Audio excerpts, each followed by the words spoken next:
Hi, everyone, and welcome. I'm really excited to introduce Jimena to speak on exploring different roles at a large company. I think it's a very important topic, given that a lot of college grads end up at larger companies, and sort of having an idea of how to be flexible and move around in that company is a very important topic. And Jimena spent over 5 years with Google, and now is VP of People at the Venture City, and I'm sure she will share more on that. But Jimena, thank you so much for joining us today. I know we're really excited to hear from you.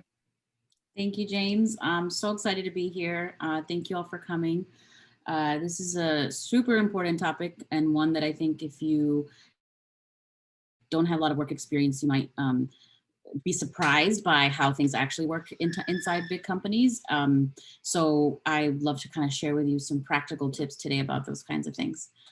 So before we get into the actual topic, I just thought I'd tell you a little bit about myself, just to give a little context to my story. But so as James said, my name is Jimena. I'm actually based in Miami right now, and that's where I grew up most of my life. But my family is from Spain, so you will notice my Spanish name. I went to FIU. So for those of you that are in college, you might know Florida International University. I studied communications with the intention of going into advertising. That was kind of what I believed was my dream and my path. I wanted to be an advertising agency creative. And I ended up moving to New York to do that, actually, after doing an internship here in Miami, and I'll touch upon internships later. But I interned at an advertising agency down in Miami all throughout my senior year of college, and then decided that I wanted to move to the big city, as a lot of college students do, and ended up getting my first job in an advertising agency up there. Unfortunately, it was not in creative, which is what my original plan was, but that's also an important point in that I had what I believed was my plan. And, my first experience in the work world showed me that plans are hilarious, and you can have a plan, but they're not always going to go in that way. Anyway, I took an opportunity at an agency at the time when digital was kind of becoming a thing. And it was something that it was an opportunity that was put forward, and I didn't necessarily know that I wanted to do anything in the digital advertising space. But the people that hired me said, hey, we have this opening that is related to digital. I freaked out, having no experience in this. And they said, don't worry, you'll learn, we'll teach you. So that was also quite important in terms of, not being so stuck on a specific thing, and realizing that, especially when it's an entry-level role, be open to learning and just kind of taking whatever comes along, which is a really important trait. After about 4 years in this agency, life took me to London for personal reasons. My husband wanted to get an MBA. And that was my introduction into the startup world. So I actually, I left the agency, which was about a medium-sized company, and was slightly disenamored with advertising, if I'm being very honest with you all. And I decided to kind of blank slate it, found a startup that was very exciting, although also terrifying given the size and how startups go. But anyway, I decided to take this opportunity as well at a startup called Wildfire.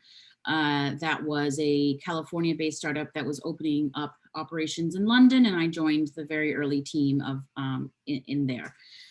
In that team, I kind of basically looked after everything post-sale. It was a social media content management system company.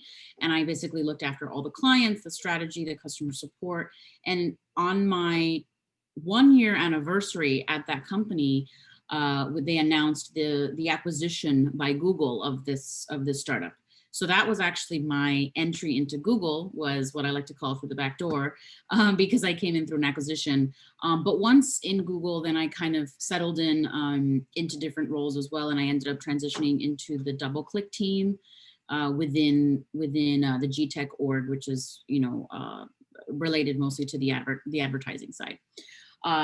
As James mentioned earlier, I ended up staying about 5 years total, or about 6, where I ended up having my first child. And then Again, another life change brought me back home to Miami, basically triggered as well by having children and being in London, just my husband and I. And that is where I am now. So it's been about 3.5 years since being back in Miami. And I joined a company called the Venture City, which is it's a VC for early stage startups, as well as a growth acceleration program for early stage startups. So what I do there is I really focus on working with founders and also with our team internally on people related topics such as culture building, communication, performance management, so on. So lots of things related, anything related to people is what I kind of do at the Venture City. And the Venture City is really about 3.5 years old, and we do work with startups globally. So that's a very fast summary of who am I and how I kind of got here. So the topic that we're here to talk about. So how do you explore roles within large companies? But I thought that before we go into just like how do we actually explore the roles, I thought, well, how do you actually first get a job in a large company? I was reflecting a little bit about my own experience, and a lot of the jobs that I've had have been, very much related to me finding somebody that I knew that could help me reach the, hiring managers or recruiters. And that being also through my different networks, the school networks, my own siblings in some cases, as I have older siblings. But I realized that that's not everybody's case, right? And it's very hard to say, oh, just find somebody sometimes you just don't know anyone, right? And so how do you take advantage of, social networks today and school networks to kind of help that? So the answer really is networking, right? And I kind of hate the word networking, if I'm honest, because it kind of gives me that mentality of a really stuffy like networking event with the name tag and the handshaking and all that. But think of it as really about making human connections with other people. And in a virtual world that we're in now, I actually have found it to be easier than in the in-person world. And I think that this is something that is at your fingertips that you can take advantage of. So a lot of text here, but in summary, how to really network when you don't have a network. First things first is if you are in universities and you have access to campuses and whatnot, you will find that the schools put on a ton of events, and employers also come to you a lot of the times, depending on where you're located, to look for you, right? So sign up to these things, show up, actually go there, even if you might feel extremely awkward. And even if you might feel extremely. So Dean, is today your very last day? Oh, okay. I'm very sorry, everybody. I am not sharing my screen, and I should be. That's nice. Give me 1 second. Let me fix that. Sorry, I was sharing it before, and then I took it off. Thank you, James.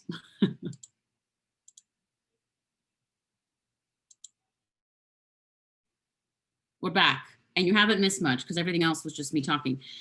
So back to the how to network when you don't have a network. So like I said, just sign up and show up to anything that your campuses might be putting on. Even if you feel like, oh, this is such a pain, I don't really like to talk to people, it's so awkward. Putting yourself out there and just getting into the mix and trying not to stick to talking to the same 2 people or just your friends that you go with, and really just kind of pushing yourself. These career centers put these things on for a reason, and employers are actually looking for you, right? So take advantage of those opportunities. Another one is internships. So a lot of companies, most companies I would say offer internships, especially big ones. They have actual internship programs that you could look into and actually have a lot of structure around. And in other companies, they might not say they're looking for interns, but if you reach out, you might be surprised to find that they'd be happy to take on interns. But internships are a really great way, and not just summer ones. Think all year round, right? Like every during the semester, if you can balance that with your workload, and a lot of the times now as well, like the paid internship is much more common than the unpaid these days. So I think, you know, it also gives you opportunity to be able to support yourself, even if, you know, stipend wise, right, while you're finishing your studies. Another point is making a LinkedIn profile. So I don't know how many of you have LinkedIn profiles. I don't know how popular it might be in the college and the university world, but this is huge, right? This is what for employers, recruiters, everybody is going to look at to kind of understand who these candidates are. And once you start creating this profile, you start making those connections with people. Now, when you don't have a network yet because you haven't worked anywhere, where you might wonder, well, who am I going to add on LinkedIn? You know, my sister, like, you know, how does this work? So it's very common these days to request to connect with someone that you might not know, right? But that you want to get to know. But it's very important that you do that with thoughtfully, right? And not just kind of add a bunch of people willy-nilly, but, you know, make a list, let's say, of like the top 15, 30 companies that you would love to work at, right? And the list might differ based on because you like their product, because you like their values, because they live in a city that you want to be in, whatever that might be. Just make a list and then start searching for people on LinkedIn and start adding people that you think you would love to learn more about what they do. But in order to do this, you also want to make sure that you write a thoughtful little message in those invitations. You do have kind of a limited amount of text, and I'll show you an example right after this. But the idea is, you know, don't just add people without adding some context as to why you're adding them. Sometimes you won't get an acceptance, and sometimes you will. So the idea is to just kind of put a little work into that. And then, you know, well, the last point really is about, you know, don't be shy. So do message people that you feel you might want to connect with. And, you know, you might be wondering, well, what am I going to say to this person, right, when I write to them? So I put a little example here of a cold message that you can write to someone. So, you know, this is obviously an example. This is not me, but if you said to someone, you know, dear so-and-so, I'm a student at X college or university and I'm studying whatever, and I'd love one day to work in where you work. You know, would you be willing to have a chat with me about your career, or would you be willing to be a mentor? Like, be very specific about what you're asking someone. And you know, also share with them one or two things about you, whatever fits obviously in the LinkedIn message, so that they, you know, you might be surprised. People are very willing to help students, especially when they see people who look up to them and see as, you know, their own career as one that they might want to model. You'd be surprised how willing and able people are actually, you know, willing to be available. And they also, especially now that we're in this like kind of virtual life, people are just more open to it and just kind of like, okay, 30 minutes, I'll have a quick virtual coffee with someone. It's not too much time off my hands. So, you know, take advantage of that, and also take advantage of the fact that it's virtual. You could really do it worldwide. So if you have ambitions of going to a different country or different part of you know, of this country or a different state, you don't have to be there physically. You could just LinkedIn them. But just some of the bullet points. Keep it brief, but very specific about what you're looking for. Show them you care enough to have researched them. So you might not have space to, you know, pontificate about someone's blog or article or whatnot, but you do, if you do get a yes, right, and someone wants to meet, you know, just make sure you've looked them up beyond just their LinkedIn profile. Like, find articles they might have written. Maybe they have a blog. Maybe, you know, Google's your friend in this case, right? Really find information about somebody so that when you have a conversation, you can personalize it to them as well, and you can ask really good questions. Because the worst thing you can do is show up to a conversation with someone that you've asked for their time and you don't even know what their company does, or you have never, you know, you didn't really bother to look up their own social presence, that they might be a writer or a blogger, and you haven't really read any of their thoughts beforehand. So that's super important. In terms of this kind of strategy, you know, this is kind of an investment, right? So you want to be sending, if you're really like aiming for these roles, you want to be sending like 2 to 5 of these messages a week to people, right? Of this like list that you made. And then follow up with these. Obviously don't follow up, incessantly. You don't want to annoy people, but I think it is still good to follow up like maybe like 3 to 5 days after you've sent it. And then maybe after that one more time and then drop it because they're not probably interested. So, but with all of this, it's about courtesy, respect for people's time, and just being, attentive, and obviously sending those thank you notes afterwards. Right. So back to the internship piece. If you do get an internship, I think internships are a really great opportunity to get kind of your foot in the door in any company, especially in a big company. They usually have like internship programs that you follow. And they usually will help you kind of navigate some of these things. But I think one way to really make yourself stand out and make sure that they would love to call you back for a full-time role is, approach every task with enthusiasm. So we know that sometimes interns get, given some of the dirty work that nobody really wants to do. But the reality is you're an intern, right? So you're here to learn. So, don't look down upon any job that is given to you within the company, because you know that at the end of the day, if they're giving it to you, it's because this company needs it in some way, right? So try to approach everything with some form of enthusiasm. Pay attention and ask questions. So by that, I mean, you're going to be invited to meetings. You're going to be asked to shadow people. The best you could do is like really, really, really pay attention to this and then ask questions at the right time. And by that, I mean, if you're like in the, big meeting with a client or something and you don't understand something, and it may not be appropriate to ask at that time, you may want to just save your questions later for whoever's kind of like your manager or looking after the interns. But pay attention, listen to what the goals of these teams are, like what are they actually trying to achieve?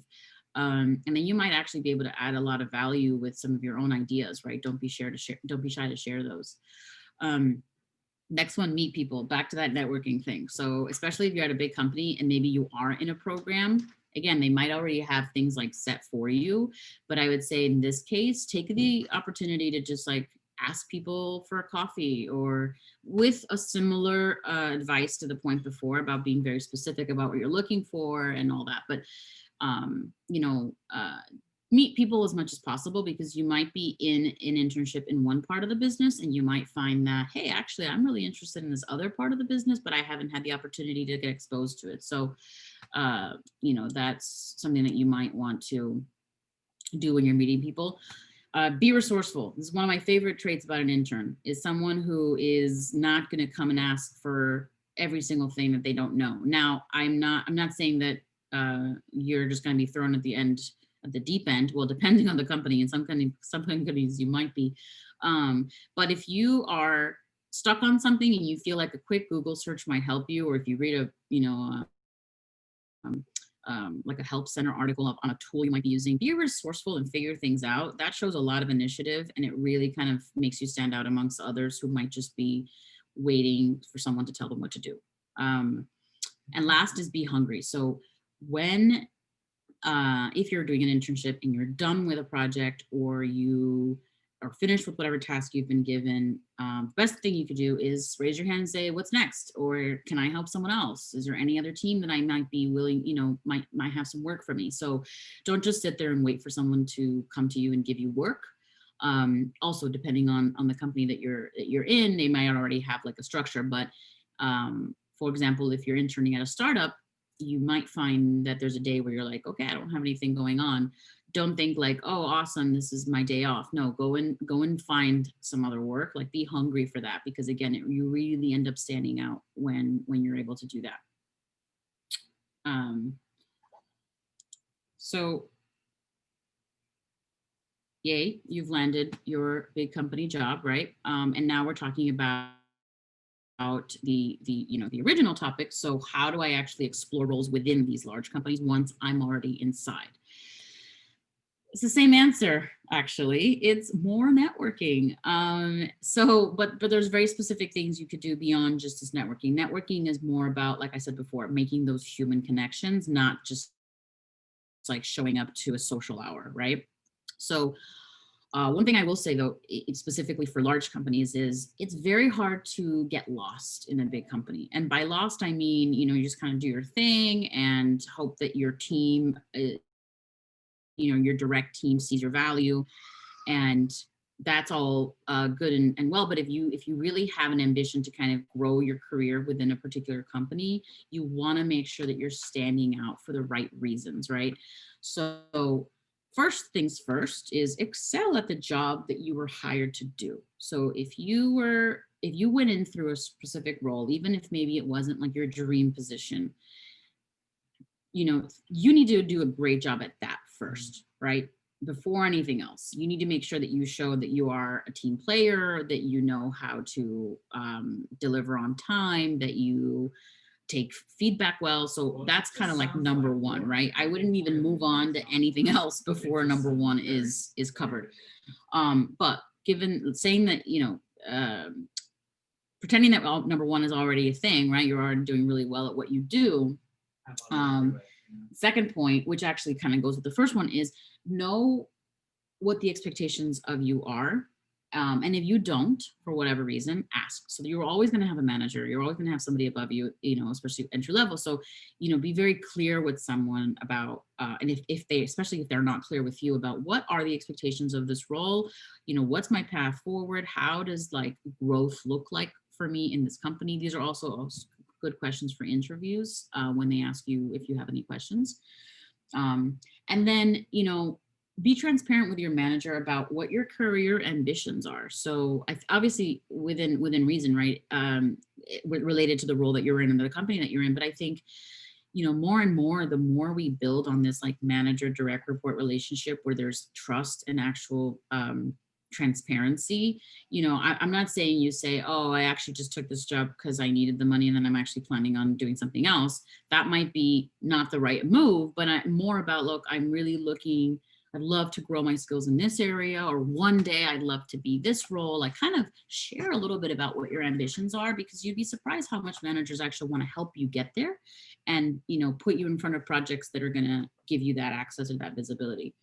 Another really important point is volunteer. So volunteering for projects. Big companies always have tons of projects going on all over the orgs, all over the place that are looking for people to help out that might not be part of their day-to-day role, or even within each team. Team needs, sometimes projects need leaders or contributors that are not related to the day-to-day. So volunteer for these, raise your hand. Even if you're like, man, this is taking on extra work, do I really want that? Yeah, you do, especially at the beginning. You want opportunities to work cross-functionally. You want the ability to have other people see what you can do, right? And learn from other people, because this is also gives you a really great opportunity to understand what other teams do. One of the biggest problems I had at Google personally was, it's such a big company. I was lost with the structure, all the different departments, the orgs. There are tools for you to kind of decipher that a little bit, like internal tools where you can learn about different teams. But the best thing to do is just ask people, what do you do? And how, you know, what are your clients and what are you guys working on? Right. So it's about interest and curiosity and paying attention. Yeah, I already mentioned the cross-functionality point, but I think the other thing is pay attention to the goals of the company. Most large organizations and well-run ones will have goals. You know, at Google, they were called OKRs. A lot of other companies use the same ones, but generally speaking, there are strategic goals of the company. Knowing what those are is so important for you to then start finding how might you add value to different places, right? And that also can help shape like which projects you might be willing to volunteer for. And then back to this networking point, make it a habit to pay attention to teams that you feel have great managers or leaders that you really look up to. And they don't even have to be at the most senior level. They could be at all different kinds of levels, but make it a habit to actually ask these people for FaceTime, right? To, hey, can we have a coffee once in a while, or can we have a one-to-one or lunch, or whatever you're most comfortable with. But again, back to the original advice, there are certain things to keep in mind when you do this sort of like, can I have a coffee practice, which is quite common. one is not to overdo this, right? You don't want to spend most of your time just having coffee with lots of people, but not actually delivering on the work that you're supposed to be doing. So that's one big one that could become kind of a distraction if you are always looking to talk to people, but then are not following through on your own work. So back to point one from the previous slide about you need to excel at what you're currently doing to be able to make this actually useful. So, you know, when you do get the opportunity to meet with people on this one-to-one basis, you know, this is a great opportunity to tell them a little bit about you, right? So have an agenda, even if you don't come with like an actual written agenda, have an agenda in your mind, prepare this conversation and know exactly what you're looking to get out of this chat with this person and be open with them about it as well, right? Saying, hey, I'm very interested in your team and I'd just love to learn more about it. And, you know, how are you growing and what kind of people do you look for? So ask very specific questions. And also, and listen, obviously, attentively, take notes so that you remember if you have a follow-up chat with this person, you remember some of the things you talked about, even if it's like personal stuff like, oh, they had a dog and they went on vacation. I'm going to ask about that, right? People really like when you listen to them, right? What a novel concept, but it's easy to forget that when we're in a business setting. And you know, the more that you do this, the more that you're going to start to find people that you really connect with and that you really, and they connect with you, right? So this is a two-way street here, but that you feel like, yeah, I feel like this person understands what I like. I feel like I can be honest with this person. And you're going to start carving out these like mentors and sponsors for yourself, but they don't just fall on your lap. You know, you need to work at this. And a lot of the times with the you know, mentor-mentee relationship, it's the mentee's job to sort of drive that, right? So, you know, these are generally very busy people who have a lot going on and probably are getting asked by lots of people for these coffee chats. So make that time count and be mindful also of people's time. So another important point that I think is useful for having ambitions to grow within a company, especially a larger company, is building on transferable skills, which really are at the end of the day, soft skills, right? So, you know, there obviously are some non-soft skills, some more technical skills that are transferable between roles and organizations, but the soft skills are ones that I think are, you know, really do kind of stand the test of time, so to speak. And they will help you in any future role at any level if you are focusing on things like teamwork, you know, being a really great team player, someone that people look for when they're looking to build a team, right? And you want to be like sought out for just the positive attitude that you might have, or your problem solving skills, or just the way that you look at things in a different perspective, right? So teamwork is super important. Leadership. So leadership, even if you are entry level, you can still have leadership qualities, and that's really just about showing initiative and showing the kind of, you know, I'm able to kind of like lead my peers and be someone who's willing to drive something forward, right? Even if it's a very small project. I think that's really important. Showing that you are someone who's organized and that you know how to manage your own time. That's something that you will learn, obviously, and you probably are learning that already in school at the moment. But you know, time management, personal organization, all of that is super important and transferable across any job, honestly.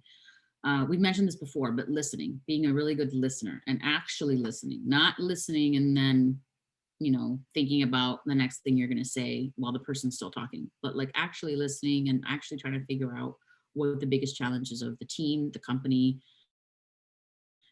people that you're talking to might be, and seeing if you could be a resource. Communication is important, both written and verbal. So this is something obviously you also will get better at over time, and you're probably already working on this quite a lot, but there's a lot to be learned in the communication area that I think sometimes we take for granted. And I think this is one that, you know, will carry through with you for your pretty much entire career. Empathy, I think, is also super important. So this is one of these skills that no matter what AIs or robots, whatever, end up taking some roles out of the market, I think empathy is one of those that, you know, no one nobody but a human can really connect with this. And I think this is super important for anyone to develop and can be transferred to any skills, to any other team.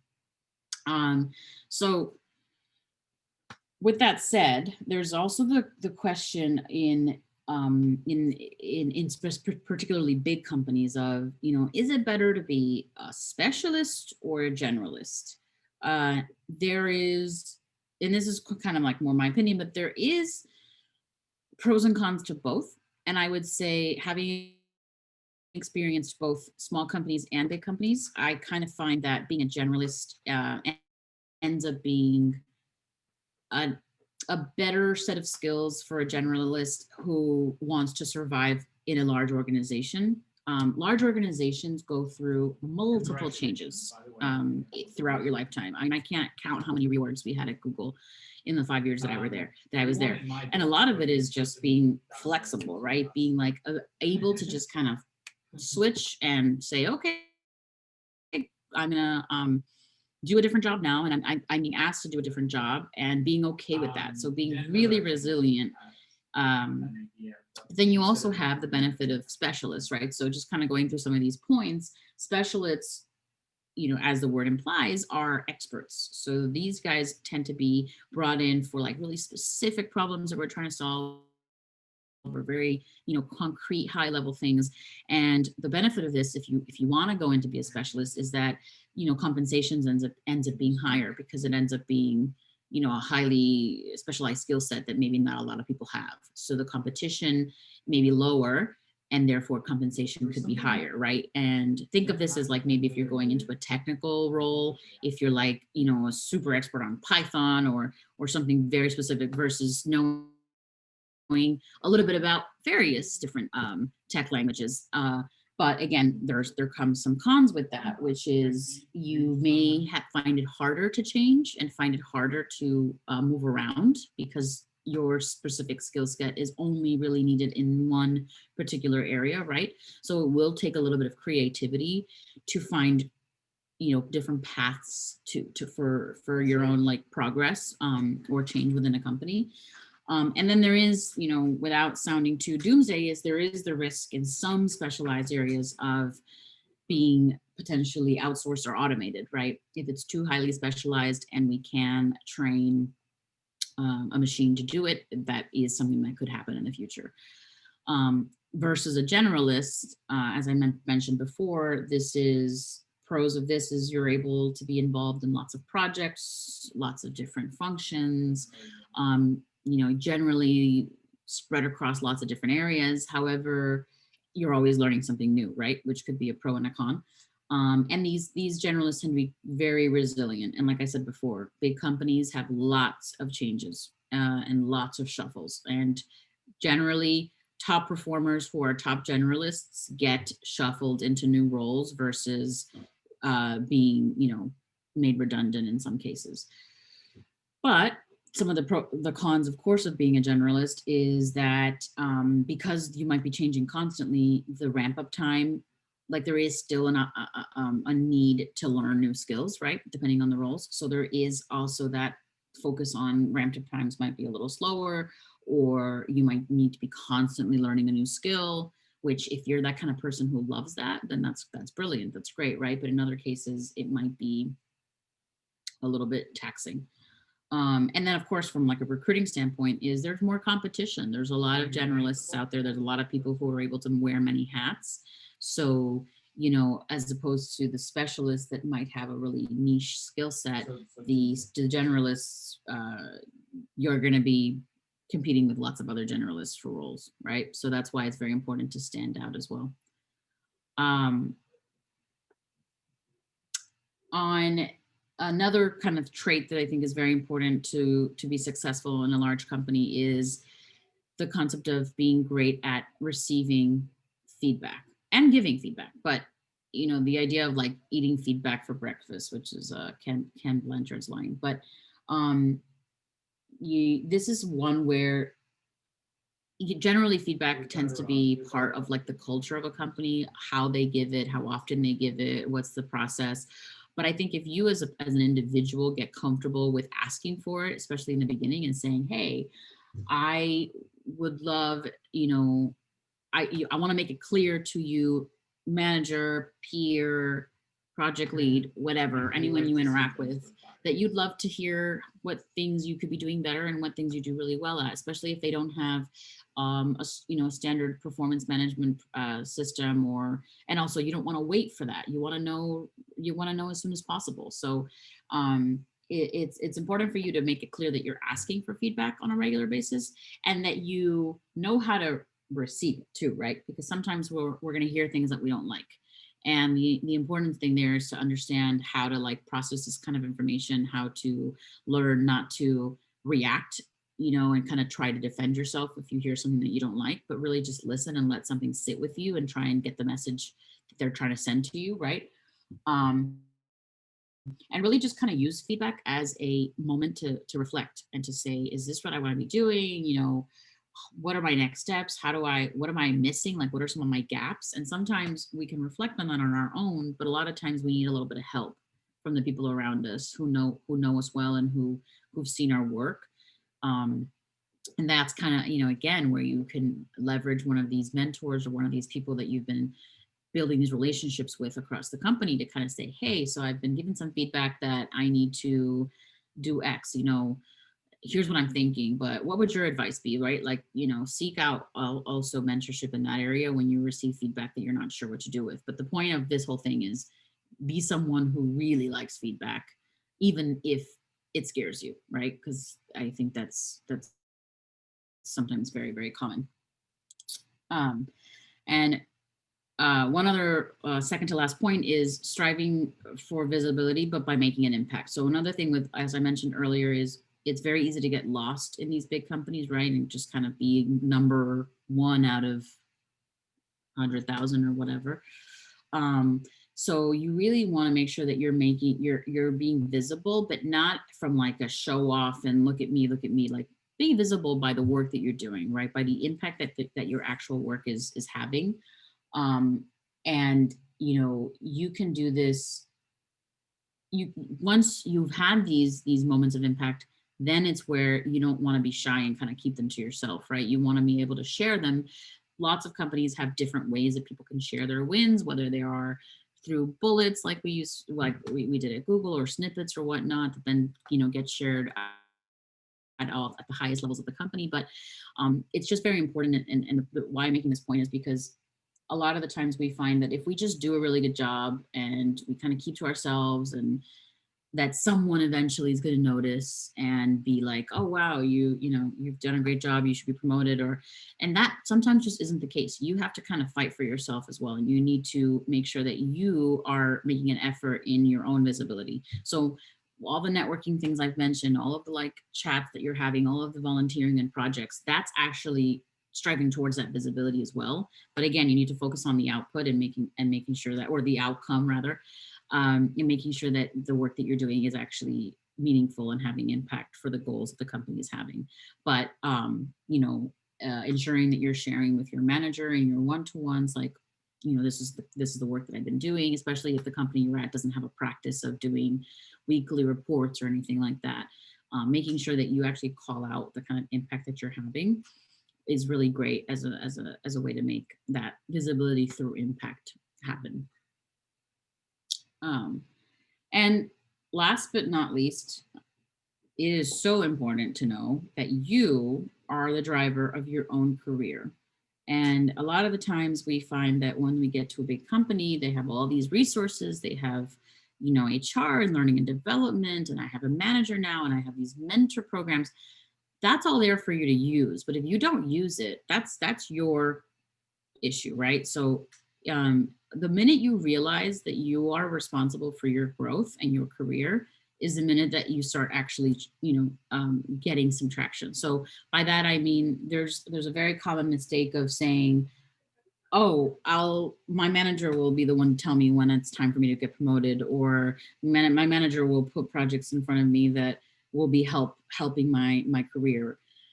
Maybe, right? Maybe you have an excellent manager who is looking out for you and kind of knows what you want and all those things. But more likely than none, they've got a million things going on as well. And you need to be the one to say, I want this, I have this. And then you kind of do this together, right? But at the end of the day, it's your career and you're driving it.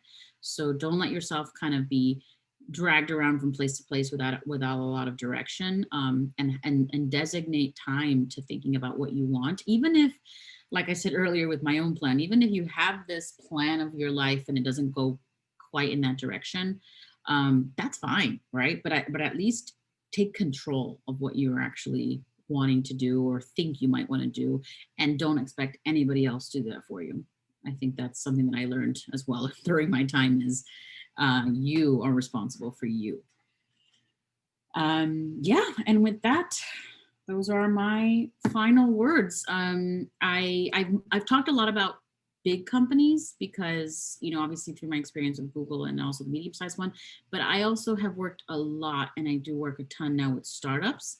And a lot of this applies at a startup as well. Just obviously the orgs are smaller, so it's less complex, but it's very similar in the sense that you have to be proactive, you have to show initiative, you have to be extremely hungry and not wait for anyone to tell you what to do. So, you know, if any of the questions are more related to the startup world, I'm happy to answer those as well. But anyway, I think a lot of this still does apply. And with that, thank you.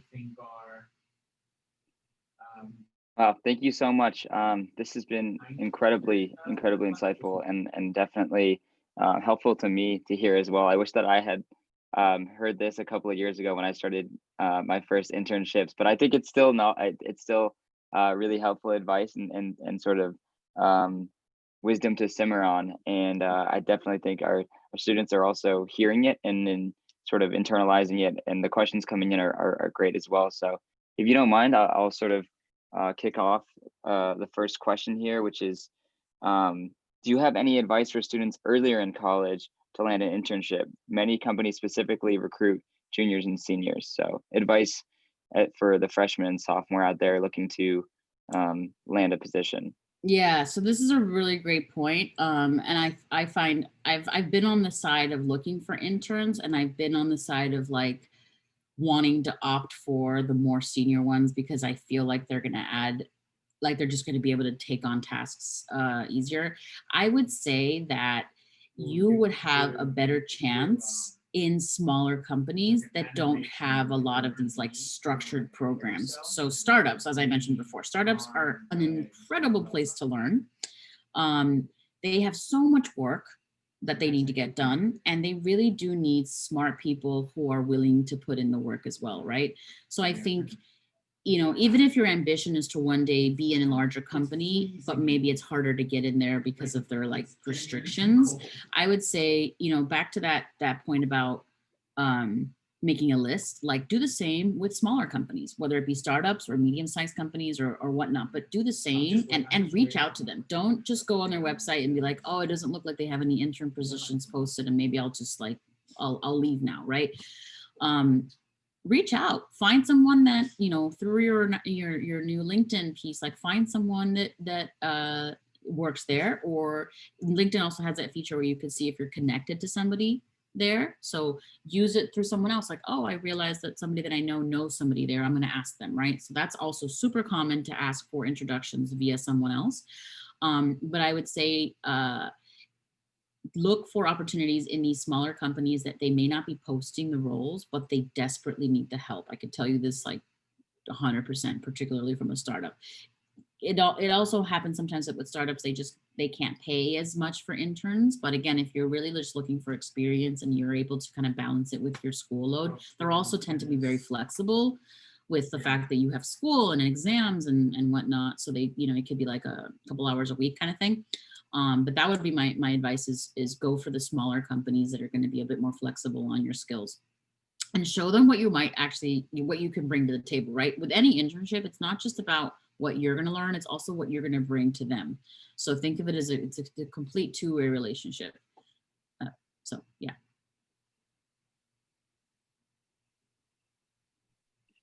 Awesome.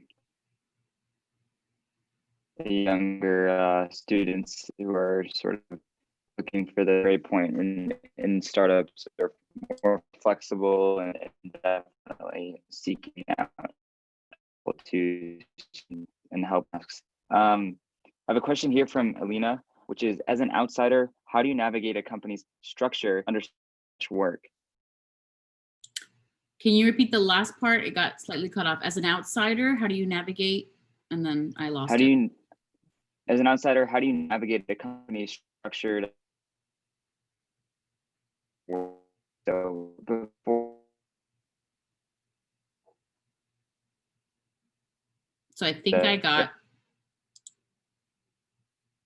sorry, I don't know if I'm having internet issues or you are, but I got half of that question, but I think I got the gist of it. Yeah, are you posting it in here? Let me read it instead. We can save one. How do you navigate a company structure to understand where you want to enter and work? So Alina, if this is mostly, you know, related to how you would navigate if you're not in the company yet, I think this is difficult, and it's more of a research kind of like, you know, a research job. And here's where Google becomes your best friend as well, is you could learn a lot about what a company structure might look like by looking that company up first on their website, right? And looking at what kind of people they have on their like teams page, like who are like the main, like who are they calling out on their page about the about us, right? You start to realize, oh, they have marketing, oh, they have product, oh, they have this. Another way is that I found quite useful is going on LinkedIn again and going to the page of the company. And if there's a feature there where you can look up the people that work there, and it'll show you, like, it obviously is not an absolute number because some people just don't have LinkedIn, but it'll show like, you know, 200 people. And then you can look through those people and you start looking at titles and you see that they have, oh, they have UX, oh, they have engineering, oh, they have, you know, business development, whatever. You start to kind of like generally paint a picture of what this company might look like, because sometimes it's not public information. People aren't, you know, they don't publish org charts in most cases. Sometimes they do. So again, you might actually find decks out there for these companies if they're public companies and they have to publish, you know, their earnings or anything like that. You actually might be able to look up some of their decks that are public and start trying to figure stuff out. But you kind of have to piece stuff together a little bit and do some of that legwork. Yeah, that makes a lot of sense. A great question here, which is, what advice do you have for an introvert who finds networking and meeting new people stressful? Yeah, I feel that. That's why I said before, I hate networking. I don't consider, I'm kind of like, some days I'm an introvert, some days I'm an extrovert, but when you put me in a room full of people I don't know and you ask me to just like walk up to somebody and start talking to them, I'd rather watch paint dry. Like, I just hate that so much. So my advice here is going to come from purely a place of like personal experience, which is you just gotta do it. Like, like you have to prepare. If you're someone who finds you get very nervous in these situations, and you gotta have to find your strategies of coping. So if it's preparation, right? If you know, okay, I'm going to this thing and I know more or less what kind of people are gonna be there, like, and maybe they're of this particular industry, prepare, right? Read articles about that industry, find out what's the latest news that's going on, so that if you do find yourself in a chat talking to people, and so you're not just sitting there with your arms crossed, not saying a word, but you maybe throw out, hey, what do you guys think of this, you know, Airbnb potential IPO, whatever, and then get people talking. So come prepared with some questions that you feel like you can kind of pull out that are relevant to whatever the topic might be. Because the worst thing you could do is go completely unprepared and then, you know, find yourself feeling really awkward and then leaving, right? So like I said, I feel you. I hate it. I really like, freaks me out when I go somewhere and everyone's wearing a suit and just staring at them like, what am I supposed to say to this guy?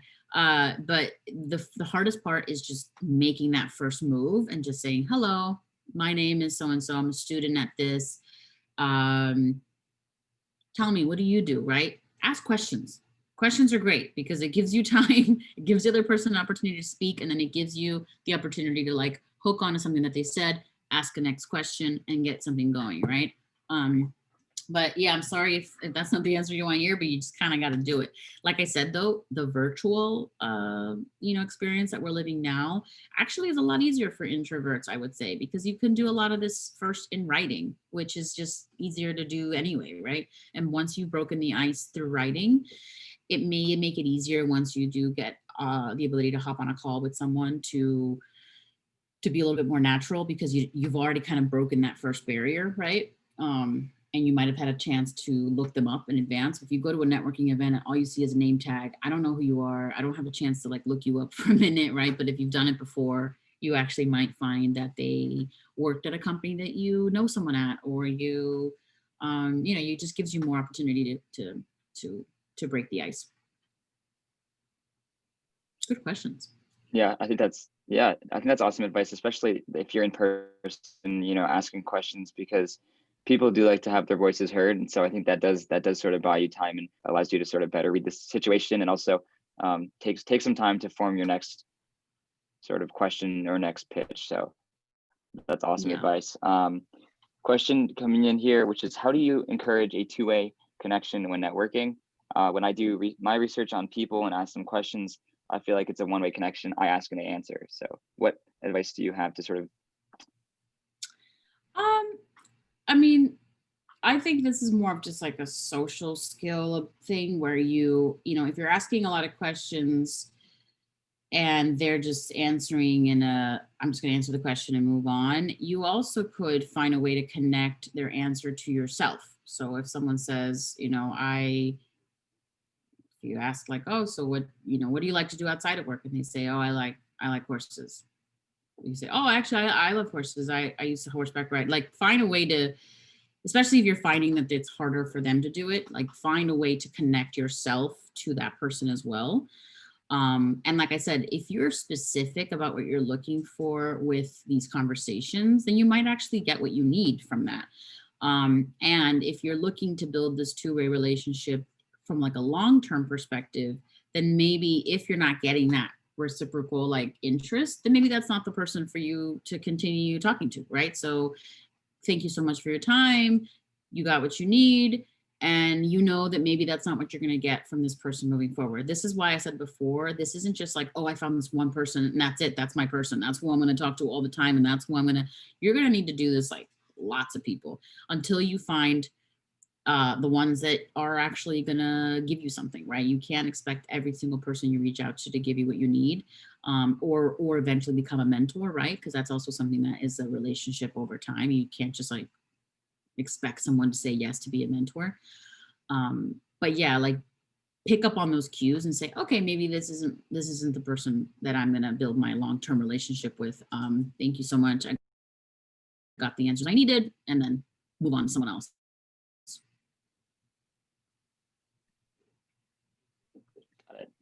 Question here from Levy, which is, what is the best way to reach hiring managers and recruiters abroad?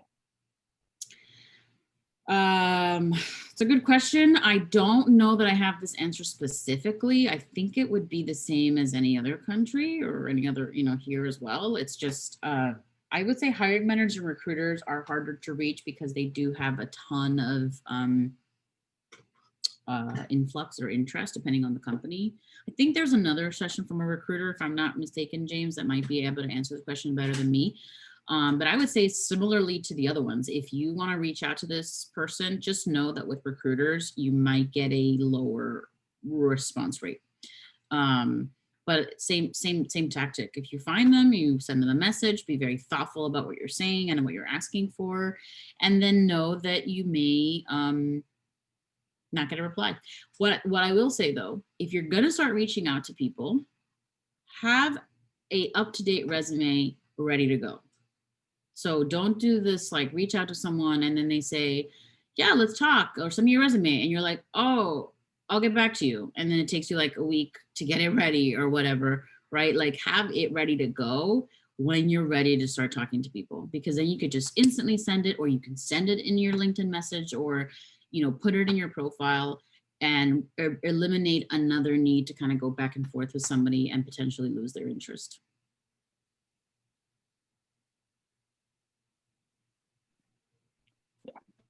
That's think that's great advice. A question on sort of the bigger company question again, which is if you have an opportunity to work at a company you admire, but not in the exact role you were looking for, is it best to take that opportunity? Take it. Take it and run. Yes, I would say 100% take it. If it's a company that you really admire and you want to work there and this is your door, take it. But like I said before, take it and then do well at what you were hired to do. So don't take it and then kind of like immediately start looking in the other direction and start figuring out how to get to the team that you want to be on, right? Because that's not going to be a good recommendation from your manager if you're kind of already distracted and already kind of looking to leave, right? So take it, because you really will find, you might be surprised. You might get there and be like, oh, actually, this is great. I really like this role that I was hired to do, right? So, but I would say, yes, I would 100%, especially if it's because you have ambitions for a particular company. Take it and then find your path internally after you've built a reputation for yourself and a good rapport with your manager. Know as well, in big companies, you get performance review, right? In most companies, you have these kind of like cycles that you go through. Those get shared with other teams if you're looking to apply to other roles internally. So if you don't do well in your current role, it's going to be very difficult for you to get another team to want to hire you. So that's why I go back to that point about do well in what you're hired to do, even if it's not your dream, because you have a lot, like there's a lot you can learn from that process. I think that's super valuable advice. And also, like, I have spoken to people at the bigger companies that I've worked for that said this is not where I imagined, coming into, and I didn't sort of expect to be here 5 years ago, but this is where I started, and I actually came to really like appreciate my manager. And whatever the story is, I think it's definitely valuable to get into those companies if you do find them, if you do sort of look up to them, and then you can, like you said, find your path in that company. So that's awesome. Another question: if you're at a big company, how do you feel you can grow the most professionally and personally? I think it's similar to the things I've said before. It's about finding those things that you really enjoy doing and just, finding opportunities to do more of them. So, these projects that you might be volunteering for, it's about being open about what you want, right? So, and by that I mean, like I said before, if you have a manager, in a lot of big companies, managers are required to have career conversations with people, but sometimes they don't get prioritized, or they're just not part of like talent, the talent management process. Be the one to drive that as well and say, this are sort of some of my ambitions. These are kind of the things that I would love to, whether it's like a role that you want, or someone that you look at and say, I want to be them one day, I want to do what they do, or if it's a skill that you're looking to acquire, right? So think about that as well as like being very transparent about what that is, and then asking for that feedback and asking for, but when you put it out there to someone who's looking after you as a manager, they get approached for projects, they get asked for recommendations for people. And when they know your preference, it's such a, no-brainer to be like, oh, this person told me that they would love to get involved. They need this. Perfect, match made in heaven. Because it is a good manager always wants their team to grow and to expand and to work on themselves professionally and personally. And so for them, it's going to be so fulfilling just to be able to make that happen for you. So, but they can't do it if they don't know, right? So that's why that kind of like transparency comes into play. Awesome. I think I'm gonna, there's two questions here, and I'm gonna sort of lump them together for our final question. Sure. And it's from Jennifer and Alina. And Jennifer's asking, in your opinion, is being a specialist or being a generalist better? And Alina was asking, as a generalist, how do you demonstrate your soft skills to show that you're just as skilled as a specialist? So kind of around that topic. Yeah. So look, I think it's such a like if you like even just look it up now, there's a lot out there on the difference between the two or which one's better, which one's worse. Honestly, I find that and this is again completely from my personal point of view, right? I find that generalists have a better opportunity to thrive in large companies because of the constant change that happens in large companies, especially large innovative companies. So that's another big point. Large innovative companies are constantly looking to push their goals even further, to change the way that they do things, and they're not afraid of change. Those people, generalists, tend to do really well because as long as you are someone who people are like, yeah, I like that. You know, that girl is great. Like she's amazing. I love how she works. She's got a good attitude for anything that we do. You know, she passes the airport test, as they say, where like if you get stuck with someone in an airport, who do you want to be stuck with? You know, in like an 8-hour layover. That is like where I would think generalists would thrive because they are not scared of change. But a specialist also, particularly let's say in a tech organization, would do very well if it's like a very deep tech organization where having a specialized skill set in a particular area is actually like highly regarded. So I guess it also just depends on your personal preference about where you want to take your career. If you're someone who's, you know, into a specific area of engineering, then specialist might be for you. But and again, in companies like Google, engineers are very highly regarded and very highly sought out. But so are generalists. And I think generalists just do well because they're able to kind of move laterally without disrupting their whole life. And then on the skills one, you know, generalists tend to be ones who are able to build those soft skills better because of the fact that they have to wear multiple hats, they have to work with lots of different people. So you know, you start working on that teamwork one that I mentioned before, and communication. Those ends up being like the first ones that you start building skills in. And that's another area where, you know, when you start doing some self-reflection and you say, from the soft skills, where may I be like what's maybe my least strength? Oh, well, that's not really how you say it, but you know what I mean. What's my area that is least strong? Let me look for opportunities, projects, people that are going to help me strengthen those a little bit more, right? Give me more of a chance to strengthen those. And again, share that with people, and you might be surprised that what is kind of like put in front of you for you to be able to work on that. They take practice, basically. Awesome. Jimena, thank you so much for sharing your time in this presentation and answering these questions. I think it's been really valuable, and I hope if you wouldn't mind, if students could follow up with you if they have questions. Sure. On that email that you had on that last slide. Awesome. Yeah, no, thank you so much, and best of luck in your the rest of your summer, or your late, I guess, early fall now. I don't even know what month it is, if I'm honest, so it's fine. Summer, fall. All right, well, thank you again for this chance. It was really nice. I wish I could see you all, but I can't. So, but again, as James said, feel free to reach out to me to the email that I had on that last slide, and I look forward to connecting with you all. Feel free to connect with me on LinkedIn as well if you like. Awesome. Sounds great. Jimena, thanks so much. And to the Xoogler School students, we'll see you at 11 a.m. Pacific for the STEM Facral Recruiting Talk. Bye.